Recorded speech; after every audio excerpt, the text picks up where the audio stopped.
समय नदी की बाढ़ के जिसमें सब बह जाया करते हैं, कुछ लोग ही ऐसे होते हैं इतिहास बनाया करते हैं। कुछ लोग ही ऐसे होते हैं इतिहास बनाया करते हैं। कुछ होते हैं महापुरुष इतिहास बनाया करते हैं। इन महापुरुषों में न्यायप्रिय, धार्मिक, वीरांगना, प्रजावत्सला, देशभक्त, हिंदुत्वनिष्ठ, इंदौर की शासिका, मालवा की राजमाता अहिल्याबाई होलकर का नाम बड़े गौरव से लिया जाता है। महारानी अहिल्याबाई का जन्म महाराष्ट्र के चौड़ी गांव में 31 मई 1725 को एक धनगर क्षत्रिय परिवार में हुआ था। आपके पिताजी मनकोजी सिद्धिया गांव के पटेल थे। वो एक शिव के भक्त और ईमानदार व्यक्ति थे। आपकी बालिका को इंदौर के शासक मल्हार राव होलकर ने एक मंदिर में देखा। उससे प्रभावित होकर के आपने अपने पुत्र खंडेराव के लिए उस बालिका के स्वविवाह की चर्चा की। मनकोजी सिंधिया ने बड़ी प्रसन्नता के साथ उसकी स्वीकृति दी और अहिल्याबाई होलकर उस चौड़ी गांव से होलकर वंश की बहू बनी। इस प्रकार अहिल्याबाई होलकर इंदौर राज परिवार में आ गई। उनकी योग्यता के अनुसार मल्हार राव होलकर ने उनको राजकार्य, प्रशिक्षण आदि का भी व्यवस्था की। वो बहुत तेजस्विनी एवं आदर्श महिला थी, इसलिए उसको योग्यता को निखारने का काम स्वयं मल्हार राव होलकर ने किया था। मल्हार राव होलकर मराठा साम्राज्य के कुशल योद्धा थे, प्रथम सूबेदार थे। उनकी धाक उस समय पूरे देश में फैली हुई थी। मराठों के उत्कर्ष में मल्हार राव का नाम बड़े कुशल योद्धा और सम्मान से लिया जाता है, क्योंकि मराठा के उत्कर्ष में मल्हार राव होलकर की महत्वपूर्ण भूमिका थी। मल्हार राव होलकर युद्धों पर जाते ही रहते थे और अपने अदम्य साहस, वीरता से उन्होंने मराठों के साम्राज्य के लिए झंडे गाड़ दिए थे। दुर्भाग्य से 1754 में कुंभेर के युद्ध में मल्हार राव के पुत्र खंडेराव होलकर की मृत्यु हो गई। मल्हार राव की प्रेरणा से खंडेराव की पत्नी अहिल्याबाई होलकर ने सती होने का विचार त्याग करके मल्हार राव होलकर के साथ उसके राजकाज में जुट गई। राजकाज का पूरा कार्य देखती थी, उनके साथ सहभागिता करती थी और एक श्रेष्ठ शासन बने इस प्रकार का भरपूर सहयोग किया करती थी। 54 में पुत्र खंडेराव के कुछ समय पश्चात ही मल्हार राव होलकर की भी मृत्यु हो गई। तो उसके पश्चात महारानी अहिल्याबाई के सुपुत्र बालेराव होलकर की भी कुछ समय बाद मृत्यु हो गई और उनके दामाद यशवंतराव और उनकी पुत्री मुक्ताबाई भी कुछ समय बाद चल बसी। इसलिए मल्हार राव का जाना, शासन की बागडोर संभालना, पुत्र का भी चले जाना, दामाद का भी चले जाना, पुत्री का भी दामाद के साथ सती हो जाना, इस प्रकार से एक वज्राघात उसके ऊपर टूट पड़ा। लेकिन उसने बड़े धैर्यता से काम लिया। धृति, क्षमा, दमो, अस्त्यम, शौचम, इंद्रिय निग्रह, धी विद्या, सत्यम, अक्रोध, धर्मम, दशकम, लक्ष्मण। कहते हैं जो धीर वीर होते हैं वो धैर्यता से काम लेते हैं, आगे बढ़ते हैं और अपने जीवन का जो उद्देश्य है उसमें वो सफल होते हैं। महारानी इंदौर की शासिका बनी, राजगद्दी को उसने संभाल लिया। महिला के राजगद्दी के संभालते ही महिलाओं को अबला समझा जाता था। मराठा साम्राज्य के ही पेशवा के भाई राघोबा, जिसको रघुनाथ राव कहा जाता है, उनकी कुदृष्टि इंदौर पर पड़ी। तो ये अहिल्याबाई होलकर को जानकारी मिली, वो समझ गई। उसने स्त्रियों की सेना तैयार की, उनको प्रशिक्षण दिया, उनको आगे बढ़ाया।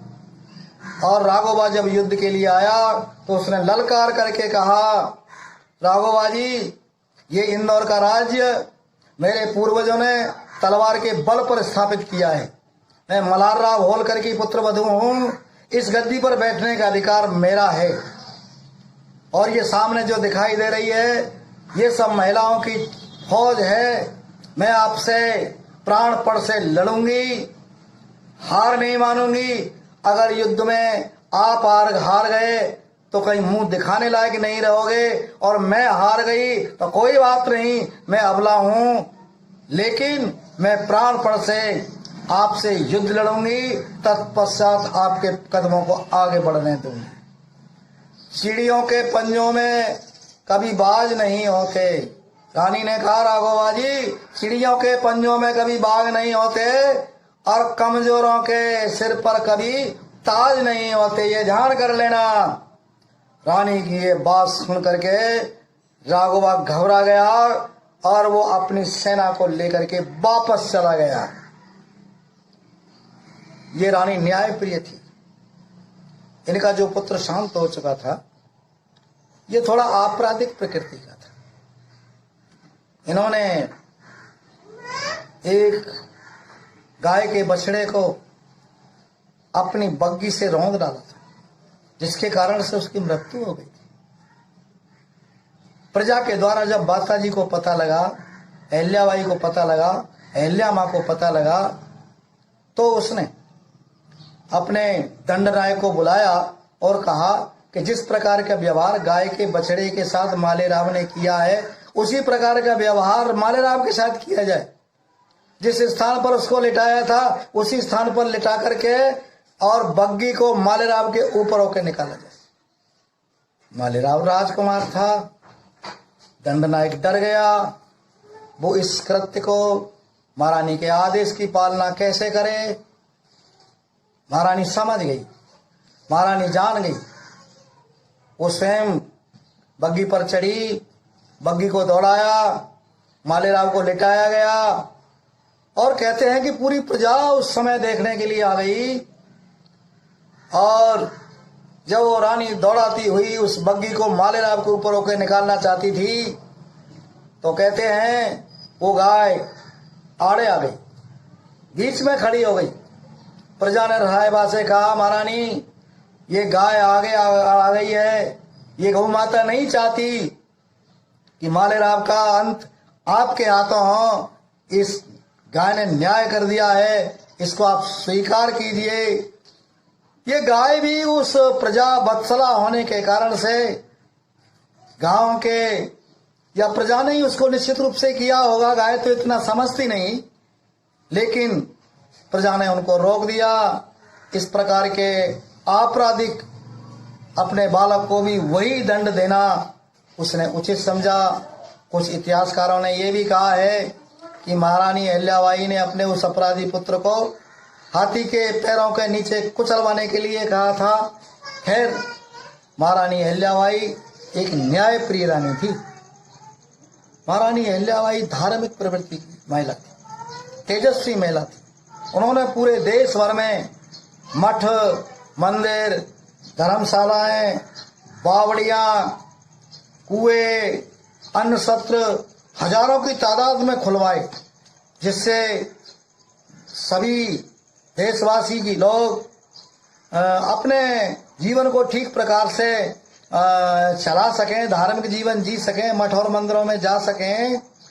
और पशुओं के लिए उन्होंने बावड़ियां, जल की व्यवस्थाएं की, पेड़ लगवाए, व्यक्तियों के लिए, बटोइयों के लिए, रास्तागीरों के लिए उन्होंने कुएं बनवाए। इस प्रकार से पूरे देश में इस रानी ने बहुत बड़ा कार्य किया। आज तक के शासकों ने किसी ने भी इतना बड़ा कार्य नहीं किया। इन्होंने अंबागाम, अयोध्या, अमरकंटक, आनंद कानन, आलमपुर, उज्जैन, ऋषिकेश, ओंकारेश्वर, कर्नाटक और काशी के अंदर मणिकर्ण का घाट बनवाया। ज्ञान वापी जो मस्जिद बनी हुई थी मुगल काल में, की मूर्ति को कुएं में डाल गए थे, उसको वहां से उठा करके एक विशाल मंदिर का निर्माण करवाया जो विश्वेश्वर के नाम से प्रसिद्ध है। आज उसी मंदिर में पूजा अर्चना की जाती है। काशी विश्वेश्वर के मंदिर का जीर्णोद्धार करा करके उसको भव्य बना करके गौतमेश्वर और अहिल्याश्वर नाम के 2 विशाल मंदिर भी बनवाए। आज पूजा पाठ का काम अहिल्याबाई के मंदिर काशी में ही होता है। उसने कुरुक्षेत्र, केदारनाथ, कोल्हापुर, गंगोत्री, गया, चिचवड़, चिखलदा, चित्रकूट, चौड़ी, जगन्नाथपुरी, जावगाम, जामघाट, टोंकी, तराना, देवप्रयाग, द्वारका, दारुकवन, नाथद्वारा, नासिक, निष्फल, नीलकंठ, नैमिषारण्य, पंढरपुर, प्रयाग, पुष्कर में घाट बनवाया। होलकर घाट के नाम से प्रसिद्ध है।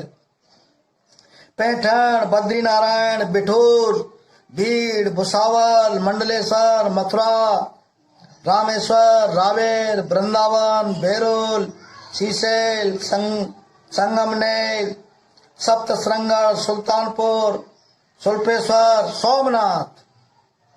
महमूद गजरम ने जिस मंदिर को तोड़ा था उसका जीर्णोद्धार कराया और पुनः उस मूर्ति की प्राण प्रतिष्ठा कराई और उस हिंदुत्व के कीर्तिमान को स्थापित किया। हरिद्वार, हंडिया, इस प्रकार के देश के अधिकाधिक प्रदेशों में आपने मठ, मंदिर, बावड़ी, धर्मशालाएं, अन्न सत्र, ये सब कार्य उस महारानी ने किए। इसलिए ये धार्मिक दृष्टि से शिव भक्त होने के कारण से इसने अपना राज्य भी शिव को समर्पित कर दिया था। ये राज्य तेरा ही है, मैं तो तेरे आदेश के अनुसार इस शासन को चलाऊंगा। और उसके राज्य में सब प्रजा थी, वो एकदम प्रसन्न थी, धन धान से पूर्ण थी, उद्योग धंधे विकसित थे। कहते हैं मालव धरती गहन गंभीर, डग डग रोटी पग पग नीर। सब प्रकार के धन धान से पूर्ण थी, प्रजा खुशी से थी। ये रानी न्यायप्रिय इतनी थी कि एक बार होलकर और सिंधिया, ये दोनों राज परिवारों में एक भूखंड को लेकर के आपस में विवाद खड़ा हो गया। माताजी सिंधिया ने इस विवाद को निपटाने के लिए अहिल्याबाई होलकर के लिए ही राजपुरुषों को भेजा कि अहिल्याबाई जी से ही आप इसका निर्णय कराएं। अहिल्याबाई वहां पहुंची, उन्होंने भूखंड को देखा और भूखंड को देख करके आदेश दिया कि इस भूखंड पर न तो होलकरों का कब्जा रहेगा न सिंधियाओं का कब्जा रहेगा। ये भूखंड गौचर, गाय के चरणों के लिए, चरने के लिए छोड़ दिया जाए। गावो विश्वस्य मातरम, क्योंकि ये गाय विश्व की माता है, इसलिए गाय को चरने के लिए, उसके पोषण के लिए इसको छोड़ दिया जाए। इस प्रकार का न्याय उस अहिल्याबाई होलकर ने किया। विंध्याचल से सतपुड़ा, नर्मदा तक बड़े भारी जंगल थे। मराठे लोग इन जंगलों में होकर के काशी जाया करते थे और इस जंगल में एक सबसे बड़ी बात यह थी कि वहां के लोगों को, जाने वाले रास्तागीरों को ये लुटेरे लूट लेते थे। बड़ा उनका आतंक था, बड़ा उनका भय था, लोग बहुत परेशान थे। वो रानी के पास आए, राजमाता ने उन सबको बुलाया, उन सबको इकट्ठा किया और इकट्ठा करने के बाद उन्होंने कहा कि भाई ये कार्य आप क्यों करते हो।